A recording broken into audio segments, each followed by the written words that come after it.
ரட்சிப்பின் பாத்திரத்தை எடுத்துக்கொண்டு அவருடைய நாமத்தை தொழுது கொள்ளுவேன் என்று சங்கீதக்காரன் சொல்லி இருக்கபடியாக இன்னும் அவரை தொழுது கொள்ள, இன்னும் அவரை கிட்டி சேர, இன்னும் அவருக்கு அதிகமாக நாங்கள் ஸ்தோத்திர பலிகளை செலுத்த கர்த்தர் நம்மை தொடர்ந்து ஆசீர்வதிப்பாராக. இந்த புதிய மாத்திரை கர்த்தர் நம்மை பார்த்து சொல்கிற காரியம், உனக்கு உதவி என்னிடத்திலிருந்து வரும். சங்கீதம் 121:2 கடைசி பகுதி இப்படியாக சொல்கிறது.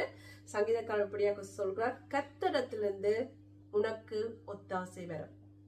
கர்த்தரிடத்திலிருந்து எனக்கு ஒத்தாசை வரும் என்று சொல்லப்பட்டிருக்கிறது. கர்த்தரிடத்திலிருந்து உங்களுக்கு ஒத்தாசை வரும். வானத்தையும் பூமியையும் உண்டாக்கின கர்த்தரிடத்திலிருந்து உங்களுக்கு ஒத்தாசை வரும். ஜெகோவா எய்சர், இந்த மாதத்திலே உங்களுக்கு ஜெகோவா தேவன், ஜெகோவா எய்சராக உங்களுடைய வாழ்க்கையிலே அவர் கிரியை நடப்பிப்பாராக. பலமுள்ளவனுக்காவது பலம் இல்லாதவனுக்காவது உதவி செய்வது அவருக்கு லேசான காரியம். ஆண்டவரிடத்தில் வந்து, ஆண்டவரே